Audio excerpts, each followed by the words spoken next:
नमस्ते। आज हम बात करने वाले हैं स्टोरी टेलिंग के एक ऐसे फॉर्मेट की जो सबसे पुराना और सबसे पावरफुल है, दी एपिक। कभी सोचा है कि इन दोनों में कॉमन क्या है? ये दोनों ही एपिक्स हैं, यानी महाकाव्य, ऐसी ग्रैंड कहानियां जिन्होंने हजारों साल से हमारे कल्चर को शेप किया है।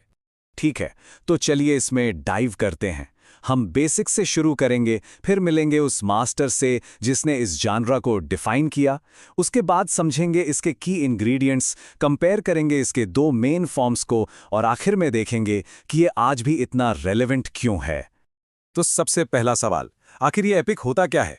देखिए, ये जो टर्म है एपिक, ये आया है एंशिएंट ग्रीक शब्द एपोस से, जिसका मतलब बहुत सिंपल है, एक शब्द या एक कहानी।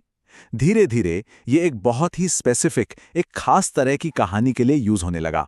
इसके कोर में एक एपिक बेसिकली एक बहुत लंबी नैरेटिव पोएम है, एक ऐसी कहानी जो इतनी ग्रांड है, इतनी विशाल कि वो लाइफ से भी बड़ी लगती है, लार्जर देन लाइफ जिसे कहते हैं।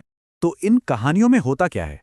अक्सर इनमें हमें लेजेंडरी हीरोज के काम, बड़े बड़े कल्चरल इवेंट्स और कई बार मॉरल लेसन्स या धार्मिक कथाएं देखने को मिलती हैं।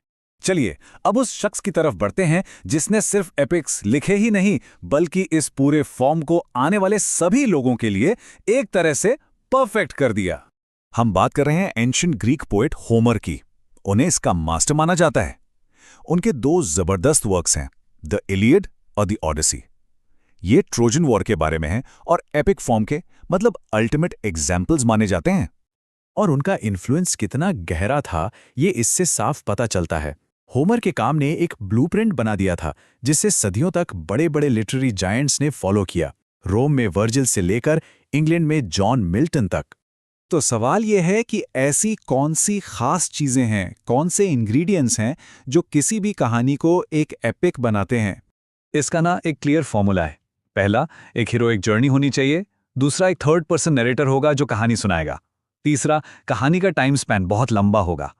फिर क्योंकि ये पोएम है, इसमें रिदम और राइम जैसे पोएटिक एलिमेंट्स होंगे। पांचवा, ग्रामर बिल्कुल स्ट्रिक्ट। और आखिरी, लिटरेरी लैंग्वेज का भरपूर इस्तेमाल जैसे सिमिलीज और मेटाफर्स। अच्छा, अब एक बहुत इंटरेस्टिंग बात, एपिक्स ना दो अलग अलग फ्लेवर्स में आते हैं, दो टाइप्स के होते हैं। एक होता है फोक एपिक, जैसे होमर की इलियड। ये असल में ओरल ट्रेडिशंस थे, मतलब गाकर या सुनाकर जनरेशन टू जनरेशन पास किए जाते थे। बाद में उन्हें प्रिजर्व करने के लिए लिख लिया गया। दूसरी तरफ है लिटरेरी एपिक। ये शुरू से ही लिखे गए थे। इन्हें डिलिबरेटली, जानबूझकर फोक एपिक्स की स्टाइल कॉपी करके लिखा गया था, इसीलिए इन्हें आर्ट एपिक भी कहते हैं। तो इतना सब कुछ जानने के बाद सबसे बड़ा सवाल, पोएट्री का ये इतना पुराना फॉर्म आज भी हमें इतना फैसिनेट क्यों करता है? Why does it still matter? क्योंकि एपिक ने ही हीरो की जर्नी और बड़े बड़े कॉन्फ्लिक्ट्स का वो ओरिजिनल ब्लूप्रिंट बनाया जो हम आज हर जगह देखते हैं। सोच के देखिए, फैंटेसी नॉवेल से लेकर बड़ी बड़ी ब्लॉकबस्टर मूवीज तक, सबकी नींव कहीं ना कहीं यही है। और ये हमें एक आखिरी सोच पर छोड़ जाता है। अगर एक एपिक एक कल्चर डिफाइनिंग हीरोइक कैरेक्टर्स वाली लंबी कहानी है, तो आज के स्ट्रीमिंग शोज और सिनेमैटिक यूनिवर्स के दौर में हमारे मॉडर्न एपिक्स कौन से हैं?